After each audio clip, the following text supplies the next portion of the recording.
That's really an interesting place to be, where you want something so much that it hurts when it isn't. Mm-hmm. We're going to talk about that. Brace yourself, because we want to tell you something really important. Okay. It is not possible to give up on a big dream. Okay.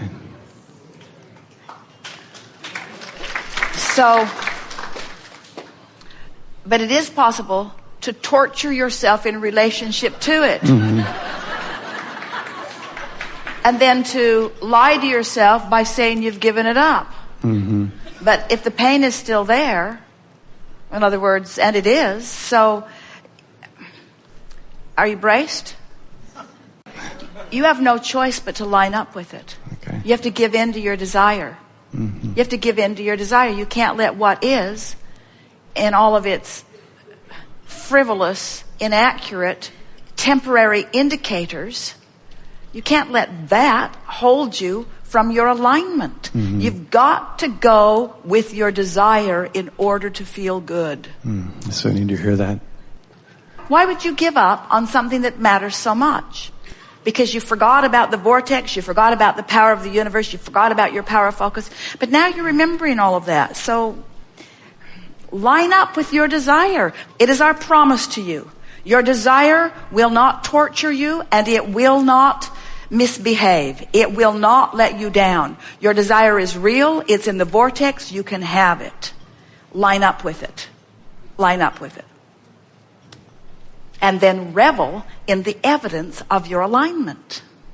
So you're already getting some evidence of that alignment. I am. Through the different productions. Do you know, what if, wouldn't it be nice if, what if the entire production, animation, creation of plays and productions and movies, what if the entire genre is moving itself in position to satisfy exactly what you want?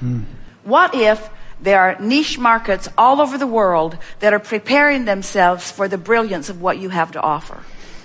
Do you realize what a screwy dream it is anyway, to say, I will create a masterpiece that everyone will revel in, when so many people are in different places? Did you know there are people celebrating the death of Osama bin Laden? Make a movie about that. Someone will, don't go.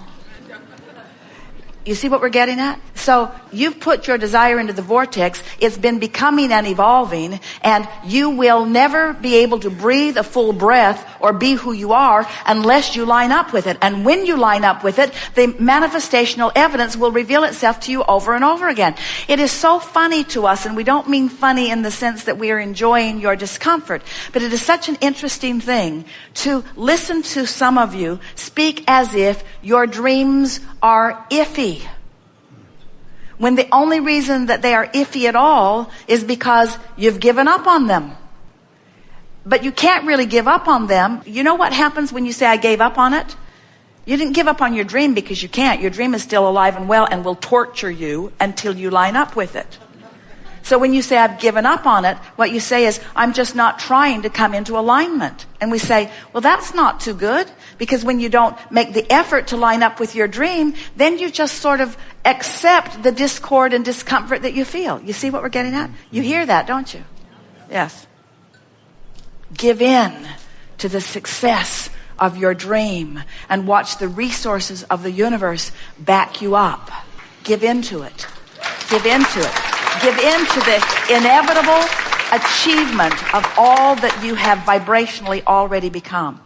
You know, it wouldn't be painful if you hadn't become it. If you said, I sort of kind of thought I wanted it, but then I decided I didn't want it, and now I'm just sort of blissful in the not doing of that, then we would say you didn't give up on a dream. You never had a dream that you're out of alignment with. But when you say, I had this dream, and it tortured me so long that I gave it up, and I'm still tortured. You're still tortured. You say, I gave it up, but you're still tortured. You know what that torture tells us? The dream is alive and well. You're just not in the vicinity of it, you see. Mm-hmm. Because if it wasn't alive and well, and you weren't in the vicinity of it, we'd be talking about something else. We watch so many people in the building of relationships or companies or empires or life works, And we want to say to them that the majority of their building took place before they put the first brick in the first building or wrote the first word on the first script page. In other words, there's so much foundation that you were in the process of. And the foundation, from what we can feel from you, will go into place very quickly for you. We're in no way trying to prepare you for a long process. In fact, the process has started today. And the reviving of the dream is not just the first step, it's the biggest and most important step. It's huge, you see. Now feel the difference in the way you feel. You're not the same person who sat down here a moment ago. Because of our rambling, you've lined up with your vision. You've lined up with your dream. And the resources that create worlds are now flowing in the direction of you. Now your work, and you can't get it wrong. Don't worry if you have a down moment or a uncomfortable moment. You now know what to do. And what is it? What is your work? Be general and line up with it. Exactly. Go general, go general, go general. From complacent to feeling better to specific. From complacent to feeling better to specific, to specific, to specific, to specific, to specific, to complacence, to general, to specific, to specific, to the specific. And why do we want you to focus in this specific way? What's our objective in getting you to be specific about your dream? Can you figure it out? Because a dream that is alive is life. Because anything that anybody wants, whether it's a creation of a production or a pile of money or a new house or a relationship, everything that everybody wants is because they think they will feel better in the having of it. You've just showed yourself that you can feel better in the having of the dream of it. And once you really know that, then the manifestation will follow. But we're not teaching it to you because we want it to manifest, although we do. The world will love it. We're not teaching you that because we want your dream to come to fruition. We want you to come into vibrational alignment. We want you to finally be one of the cooperative components to this thing that's been brewing for so long that when it starts rampaging through your mind, it's going to blow your mind how much is in there percolating. You haven't even begun to tap into the creativity that is there, you see. It's just going to be thrilling to you to watch. You said earlier, I'm good at this. You have no idea how good at this you are.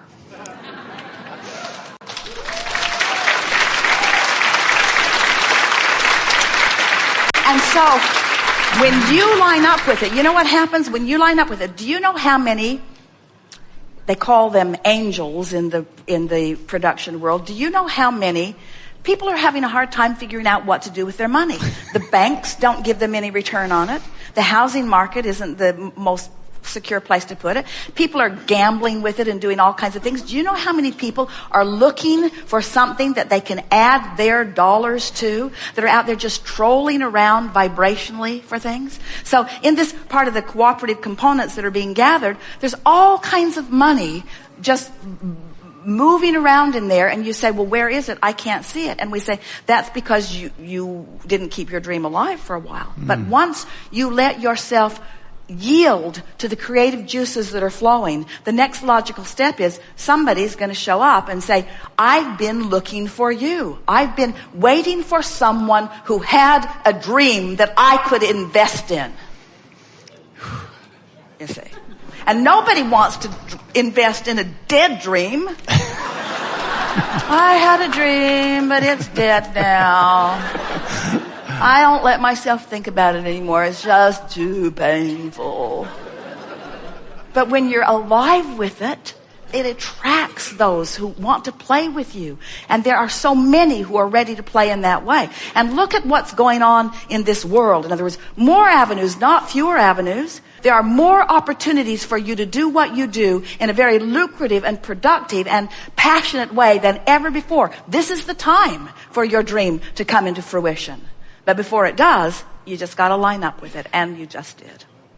You get what the vortex is? Have you been hearing about it enough, or do you want us to warm you up about it? No resistance in it whatsoever. No grouchiness, no orneriness, no fear, no trepidation, just pure positive energy of knowing who you are. So here you come into this physical body, and you mix it up, and you know what you don't want and you know what you do want, and you continue to send these rockets of desire, these rockets of expansion to this non-physical part of you who keeps up with each and every rocket. So the longer you live in your physical body, the more beautiful this vortex version of you becomes. The more refined, the more clear, the more expanded, the more exhilarated, the more expansive is the word that we love the most about it, the more joyful. In other words, through what you are living, you are causing expansion of this non-physical part of you. A non-physical part of you that you want to keep up with, but you can't keep completely up with, not like the inner being within you does. But it's your goal to keep up with that version of you, because this is the true version of you. This is the expanded version of you. This is the part of you that's weller than you were before you got sick, and more prosperous than you were before you didn't have enough money, and more secure before you became insecure. In other words, this is the expanded version of that which you are. So this vortex version, this vortex part of you, you can never get away from it. You can never separate yourself from it. And really, we want to say to you, you can never be unaware of it, because it pulses as the strongest vibration of that which is you. It is the strongest vibrational core of that which is you. So it's pulsing all the time, or vibrating all the time, or being all the time, offering its realness, its wholeness to you all the time. And here you are, still doing your job, mixing it up, knowing what you don't want, exploring the details of life, and living the manifestations that represent the relationship between all that life has caused you to ask for and where you are vibrationally in the moment. So, for example, let's say that you've been having one of those moments that we were describing, where you're feeling irritation or orneriness or resentment, whatever it is, and in the process expanding the vortex. And let's say that you're having a conversation with someone. It evolved from your awareness of it to your venting about it. You want to explain it to someone else. You might send out an email blast. But you're having the feeling, and you would like to share some of your pain with someone else. So now you're venting it. And so now that you're talking about it, it's even more active in your experience than it was before. Now, what's most interesting, and this is what we really want you to begin watching for, moment by moment, from this moment in your life forward. So now that whatever it is has you activated about it, now watch the manifestations that are right on the heels of it. Watch how the next person that you talk to gives you, no matter who they are and no matter where they are on the emotional scale, as they come into your experience, they are going to reflect back to you in manifestation right here and now, something that represents what you're feeling. A manifestation. This is the thing that we think is so interesting. A manifestation. So they represent back to you. In other words, you could get them talking pretty good on what's bothering you. They're all queued up for it. And you're sucking it from them. Now, let's say you don't want that from them. What you want is reassurance. What you want is positive feedback. You don't want negative commentary on where you are. You would prefer something far different from that. But you can't get it, because your point of attraction is already been established by the conversation that you've set into motion. So maybe you've been understanding manifestation in a clearer way than we are depicting here. But we want to point out to you that your manifestations, while they are about your cars and houses and relationships, and they are about the big things, and they are about the things that are on your asset side of your profit and loss statement, and they are about all of that. What the manifestations are that we're really talking about is, what are you right now evoking from that one and that one and that one and that one and that one? What are you manifesting in traffic? Cooperation or irritation? What are you manifesting at the front desk of a hotel? Cooperation, sweet smile, irritation. What are you manifesting? What are you manifesting? What are you manifesting? And the thing that we want you to hear is that what is does not mean diddly squat, in the sense that it doesn't matter if a hotel is disorganized. It doesn't matter if there's a condition in your physical body that you don't want. What is irrelevant. It is irrelevant. It is irrelevant Because what is only the snapshot of your practiced vibration, and what is relevant is your relationship with your vortex right now.